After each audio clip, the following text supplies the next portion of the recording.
معاملہ یہ ہے کہ ہم سنت اور بدعت کے حوالے سے گفتگو کرتے آ رہے ہیں، اور بدعت نے جتنے زیادہ نقصانات پہنچائے ہیں امت اسلامیہ کو، لوگ اس طرف توجہ کم دیتے ہیں اور بہت سے معاملات کو وہ یہ سمجھتے ہیں کہ نہیں یہ بھی ٹھیک ہے، اچھے کام ہیں، لیکن بطور خاص ہم نے جو جن بدعتوں پر زور دیا ان میں انتہا پسندی، دین میں انتہا پسندی، دین میں غلو اور دین میں پھر صوفیوں کی طرف سے لائی گئی غلط باتیں۔ صوفیوں کا کہنا کیا ہے؟ ان کی تعلیمات کے مطابق وہ یہ کہتے ہیں کہ انسان کے جو اس کا ذوق، اس کا اپنا مزاج، وہ اصل بنیاد ہے۔ شریعت کو بنیاد نہ بناؤ، اللہ کے حکم کو بنیاد نہ بناؤ، بلکہ انسان کے اپنے مزاج اور اپنے ذوق کو بنیاد بناؤ۔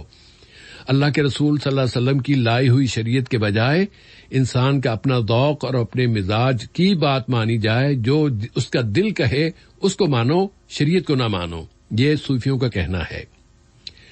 صوفیوں کے ہاں یہ بھی عجیب سی مصیبت آ گئی ہے کہ وہ ذاتی وجدان کو اپنا حکم ماننے کے لیے کہتے ہیں کہ ذاتی وجدان ہی وہ ذات ہے، وہ حکم ہے جس سے تم فیصلہ لے سکتے ہو کہ یہ کام کرنا ہے تو اپنے ذاتی وجدان سے پوچھ لو کہ یہ کام ٹھیک ہے یا کر لوں یا نہ کروں۔ جو تمہارا اپنا دل کہے تم اس پہ عمل کر لینا۔ ایک ہی بات اور ایک ہی کام کے انہوں نے کئی نام رکھ دیے ہیں۔ اللہ کی شریعت کو نہیں ماننا، بس یہ بہت خطرناک چیز ہے ان کے ہاں کہ شریعت پہ عمل نہیں کرنا چاہیے، اپنے من کو اور اپنے دل کو ماننا ہے۔ جو دل کہتا ہے، جو من کہتا ہے، اسی کو مانا جائے۔ اور براہ راست ہم اللہ کے ساتھ ہمارے دل جڑے ہوئے ہیں، اور براہ راست ہم اللہ تعالی سے ہدایت لیتے ہیں، اور جو اللہ ہمیں ہمارے دل میں القاء کر دیتا ہے ہم اس کو فالو کرتے ہیں۔ نتیجہ کیا یہ نکلتا ہے کہ اللہ کے رسول صلی اللہ علیہ وسلم کی تعلیمات کو ان کے ہاں کوئی مقام نہیں ملتا، ریفیوز کر دیا جاتا ہے، مسترد کر دیا جاتا ہے، اور کہتے ہیں کہ نہیں اللہ کے رسول کے نام اس کو چھوڑ دو، بلکہ ڈائریکٹ ہم اللہ سے جو ہمیں تعلیمات ملتی ہیں ہم تو اس پر عمل کرتے ہیں، اور تم بھی ہمارے پیچھے چلو، ہم تمہیں جنت میں لے کے جائیں گے۔ یہ اتنی گمراہ کن باتیں صوفیاء کرام کے نام منسوب کی گئی ہیں، یا صوفیاء کرام کی طرف منسوب کی جاتی ہیں، کہی جاتی ہیں کہ صوفیوں کا کہنا یہ ہے۔ ایک اور مصیبت جو صوفیاء کی طرف سے آئی ہے وہ ہے حقیقت اور شریعت کے درمیان فرق۔ وہ کہتے ہیں، ان کا یہ فلسفہ ہے کہ شریعت پر عمل کرنے والے تو بس معاملے کے ظاہر کو دیکھتے ہیں، ہم جو اہل حقیقت ہیں ہم معاملات کے باطنی امور کو اور اصل حقائق کو جانتے ہیں۔ اور یہ اس طرح یہ جملہ کہہ کے تھوڑا سا مشکل لگتا ہے، لیکن ان کا کہنا یہی ہے کہ ہم جو حقیقت کو جانتے ہیں اور حقیقت پر عمل کرتے ہیں، ہم شریعت پہ عمل نہیں کرتے۔ شریعت والے تو بس ظاہری امور کو دیکھتے ہیں کہ جی یہ جگہ اس فرد نے یہ گناہ کیا ہے تو اس کو اس سے بچنا ہوگا، اس کی سزا ملنی چاہیے۔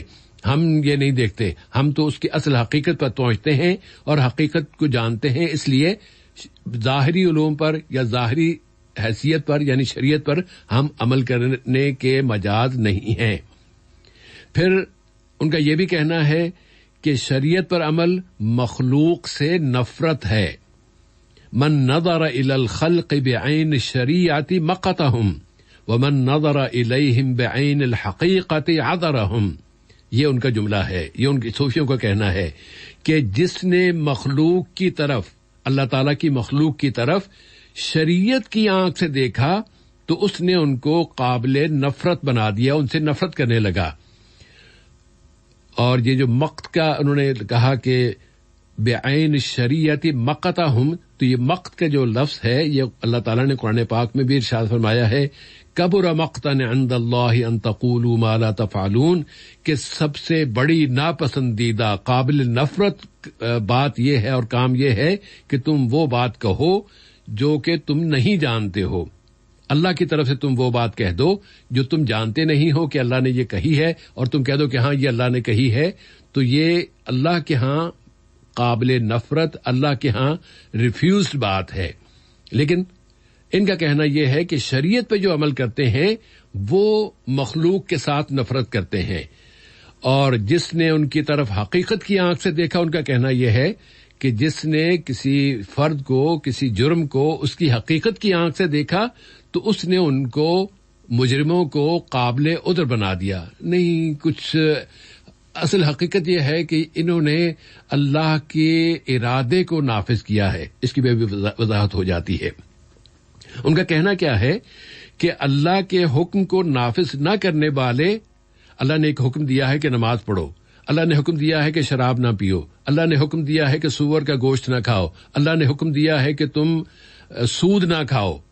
اگر کوئی یہ سارے کام کرتا ہے یا ان میں سے کوئی ایک کام کرتا ہے تو وہ بظاہر اللہ کے حکم کو نہیں مان رہا ہے، اللہ کے حکم کو نافذ نہیں کر رہا ہے۔ صوفیوں کا کہنا یہ ہے کہ اللہ کے حکم کو تو وہ نافذ نہیں کر رہے، لیکن وہ اللہ کے ارادے کو نافذ کر رہے ہیں۔ مطلب کیا ہوا؟ اللہ کا حکم کوئی اور اس کے ارادے سے مختلف ہے؟ جی سامعین، صوفیوں کے نزدیک مختلف ہے۔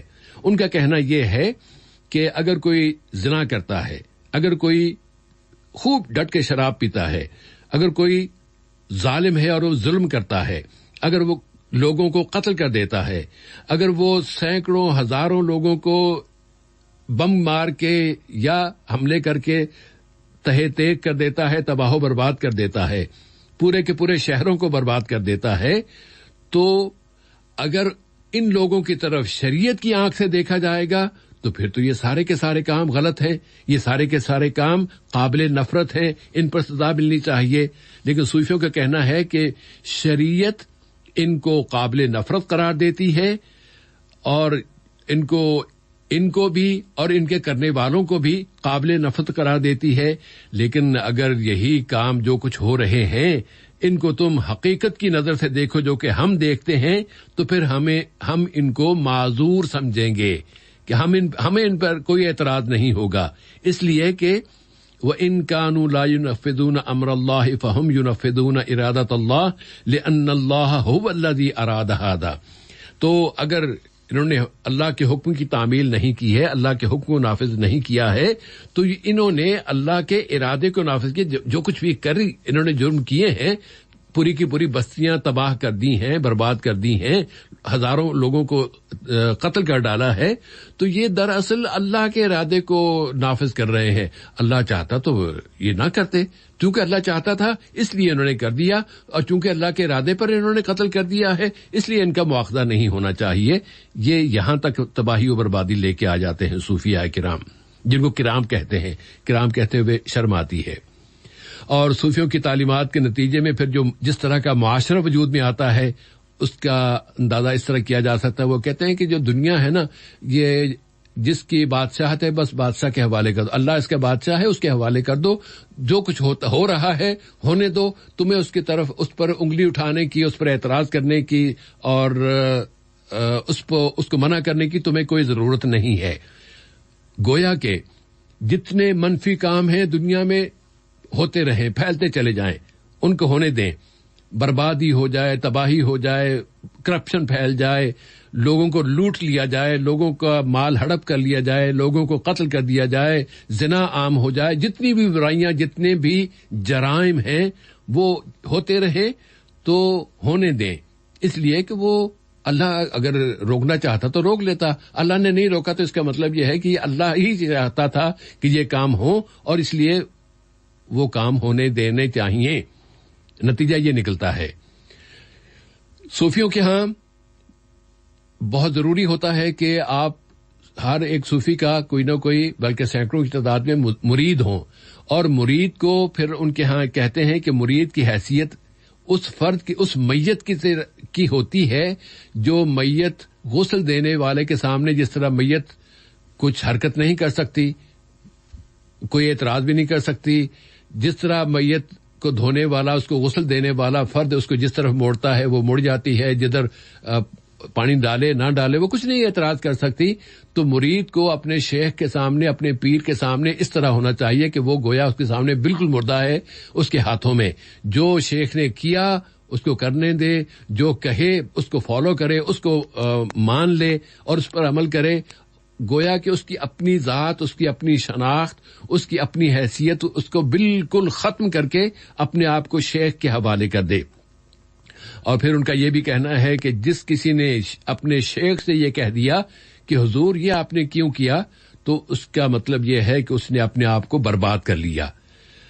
اگر شیخ سے کیوں کہنا یہ سب سے بڑا جرم ہے. جو کچھ شیخ ہے بس یا پیر صاحب ہے, اب عربی میں شیخ کہتے ہیں تو اس لیے بار بار شیخ کا لفظ آ رہا ہے. من قال لشیخہ لما, جس نے اپنے پیر سے کہہ دیا, اپنے شیخ سے کہہ دیا کہ کیوں, تو وہ کبھی کامیاب نہیں ہو سکتا. لم یفلح, کبھی کامیاب نہیں ہو سکتا. اور من اعترض افترض, اسی طرح من باح راح, جو بولا وہ گیا.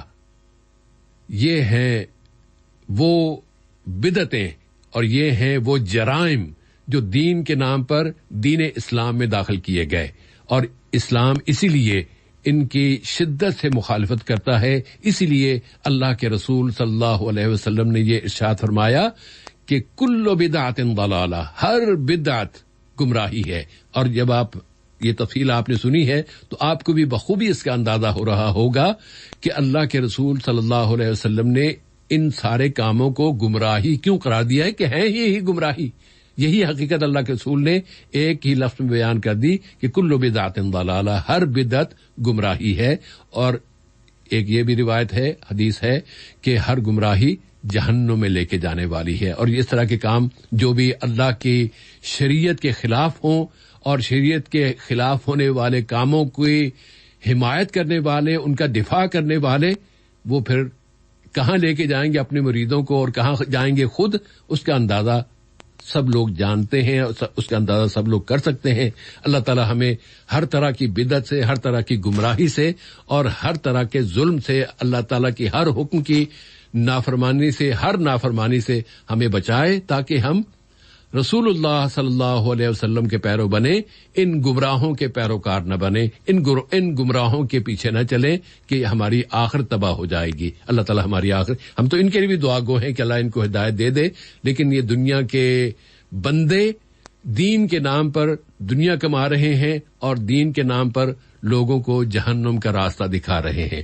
آج کی گفتگو اتنی ہی. اب آتے ہیں ٹیلی فون کالز کی جانب.